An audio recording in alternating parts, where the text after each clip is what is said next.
29 de agosto, Día del Abogado, Día de la Abogada. Y es por eso que en homenaje trajimos a la nuestra, la número 1, Amelie Crespo. Bienvenida, Reina. Hola, feliz día. ¿Cómo estás? Gracias. Para vos y todos tus colegas. Bueno, muy amable. Gran labor la de los abogados y las abogadas, sobre todo en esta época que estamos. Dios mío, cuánto trabajo. Bueno, vos sos especialista en familia, pero los abogados están realmente con mucho trabajo. Sí, sí. Porque hay mucho desacuerdo, para ponerlo de forma amable, ¿no? Ponele. Exactamente. Tal cual, de hablar todo lo que es la parte laboral, ¿no? Y bueno, un montón de situaciones. Pero acá puntualmente vamos a hablar en lo que vos sos especialista, que es en familias, un tema que siempre tratamos de abordar a modo de consultorio abierto y siempre le decimos lo mismo. Esto es a modo general. Después, exacto, cada caso es particular, ¿no es cierto?, de acuerdo a los protagonistas. Pero puntualmente, cuando dos personas se separan, deciden separarse como pareja y hay hijos en el medio. Ahí entra esta figura de la cuota alimentaria que tanto se habla y que tantos mitos hay alrededor de esto. Primero, ¿qué es la cuota alimentaria, Meli? Bueno, en principio la cuota alimentaria tenemos que tener en cuenta que el papá no conviviente, o sea, el papá que no convive, que puede ser mamá o papá en este caso, en la mayoría de los casos sabemos que es el papá no conviviente, o por lo menos lo que vemos en tribunales, es el que debe pasar un aporte económico al papá que convive con los niños.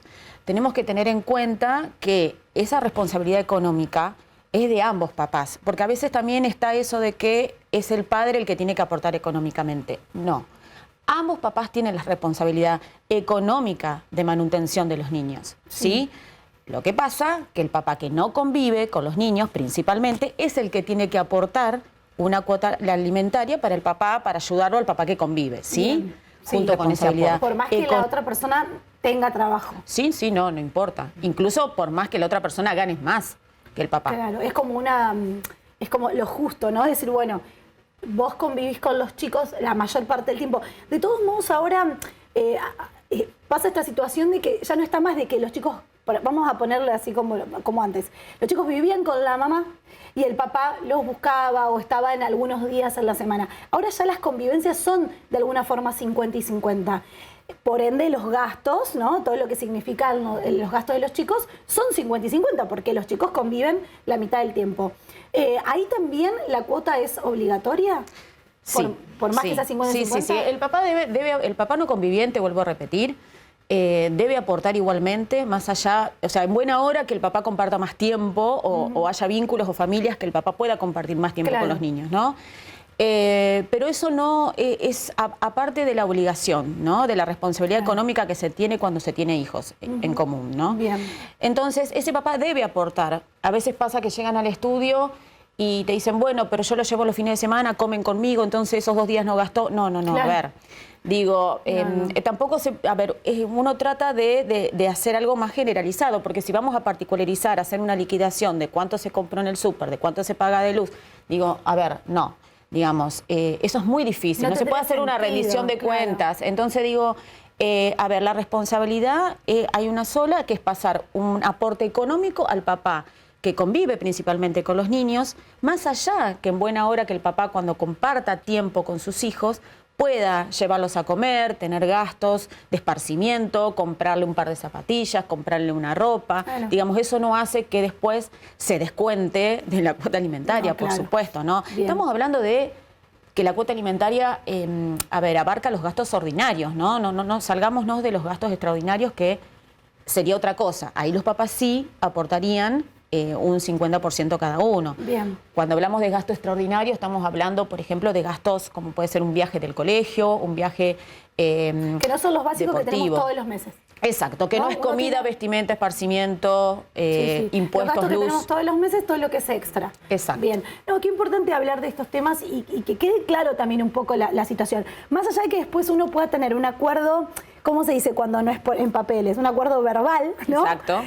Con tu expareja, en donde se lleguen a acuerdos que tengan que ver tanto en lo económico como en las visitas o en la convivencia en general. Pero acá entra una figura también, unas figuras muy importantes, que son los abuelos, que sé que hay a veces conflictos con esto a la hora de esto de la manutención, a la hora de las cuotas alimentarias. ¿Qué pasa con los abuelos? Bueno, a ver, siempre tenemos que tener en cuenta que cuando se reclama una cuota alimentaria y hablamos de judicialmente, es porque, bueno, hay un papá incumplidor en este caso, ¿no? O que está pasando menos de lo que debería pasar. A veces me ha pasado últimamente en el estudio que van a consultarme con el tema de, hay una obligación subsidiaria de los abuelos cuando hay un papá que incumple con la cuota. Claro. Y a veces hay una confusión porque la palabra lo dice, es subsidiaria. Hay un obligado principal, que es el papá, ¿sí? Bien. Si el papá cumple, esa obligación subsidiaria obviamente que no se puede ejecutar, ¿sí? Pero a veces hay ciertas realidades que hacen que los abuelos ganan más que el papá, entonces, bueno, prefiero ir contra los abuelos, y esto no se trata de una opción, no es opcional, digamos, hay que ver bien si el papá cumple, si tiene ingresos, o si no los tiene, bueno, hace el aporte económico igual. Claro. Y ahí, digamos, los abuelos se correrían, digamos, de esta responsabilidad, ¿sí? Bien. Siempre hay que tener presente eso, que es subsidiaria, ¿sí? Porque hay una gran confusión con eso, y eso lo vemos mucho en tribunales. Lo vemos en los juzgados cuando bueno, tratan de comprobar que no, pero los abuelos viajan, los abuelos tienen... Digo, bueno, pero los abuelos no son los responsables, No, lógico, en este caso, ¿no? Son los adultos, ¿no? Exactamente, exactamente. Entonces digo, tener en cuenta esto, que no es opcional, yo elijo a quién voy a demandar. Claro. No, el obligado principal siempre es el progenitor. Ante Siempre. cualquier situación rara que una persona pueda ver, tanto hombre o mujer, de su pareja, ¿es esencial directamente a un abogado a modo de mediación? ¿Ya automáticamente se eleva en un juicio? ¿Cómo son los procesos legales de esto? Bueno, a ver, Yo sé hay que ustedes parejas... siempre Sí. insisten en, nada, negociemos, ¿no? Como, No, a ver, lleguemos uno a no un quiere, acuerdo. y más en familia, que hay otras cuestiones más allá de lo económico, hay más cuestiones emocionales, hay niños en el medio, entonces uno trata tratar de hacer todo lo más ameno posible, ¿sí? A ver, hay vínculos o hay parejas que, bueno, que lo pueden arreglar entre ellas, pero bueno, yo siempre digo, cuando se recurre a un abogado es porque hay algo que las partes no se pueden poner de acuerdo. Entonces, nosotros estamos para eso, para informar, para explicarle cuáles son sus derechos. A veces también vienen mamás con culpa porque van a reclamar una cuota alimentaria como si fuese algo malo. Y digo, bueno, a veces uno tiene que tratar de decirle, mirá, esto no es nada malo ni te hace peor, son los derechos de tus hijos. Lógico. Los que estás reclamando. Sí, sí. Entonces, a veces vienen con esos temores, que el progenitor se va a enojar, pero bueno, a veces no queda otra, y yo siempre digo, se tira de la cuerda hasta que el hilo se corta, y bueno, y yo creo que ese es el rol. A esa instancia, ¿no? De que el hilo se corte. ¿Qué importancia? Bueno, cuando el hilo se corta es cuando llegan al estudio. Bueno, pero qué importante es no llegar, no llegar a eso, ¿no? Sí, y buscar asesoramiento siempre, más allá de que haya buena onda entre las partes, me parece fundamental. Y esto, ahora porque estamos hablando de familia, pero esto me parece que es fundamental en todo. En todo. En una situación laboral, cuando uno es emprendedor y tiene quizás no personas a su cargo, pero trabaja con otros pares. Digo, siempre tener todo lo más claro posible. Y acá la figura de un abogado es clave.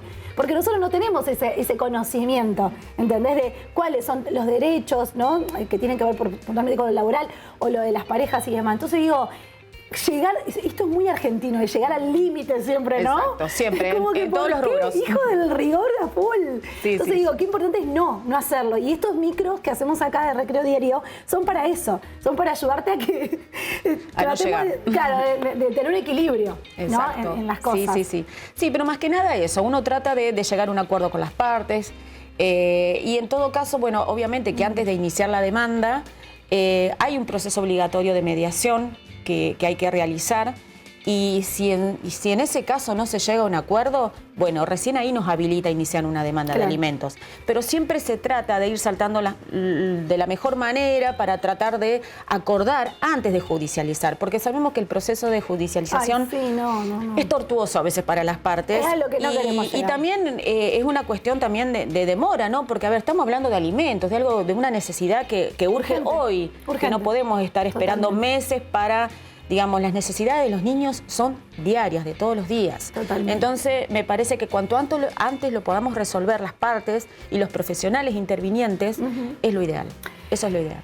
Esto es un consultorio abierto, como siempre decimos, para que ustedes nos puedan hacer llegar todas sus consultas. Todo lo que quieran saber, todos aquellos mitos que están ahí dando vuelta, nosotros aquí junto con Meli los vamos a estar abordando. Gracias por gracias venir. a vos, Vicky, como feliz siempre. día. Bueno, gracias. Que disfruten de su día todos los abogados y nos vemos la próxima. Nos ¿vale? vemos la próxima, obvio. Seguimos con más.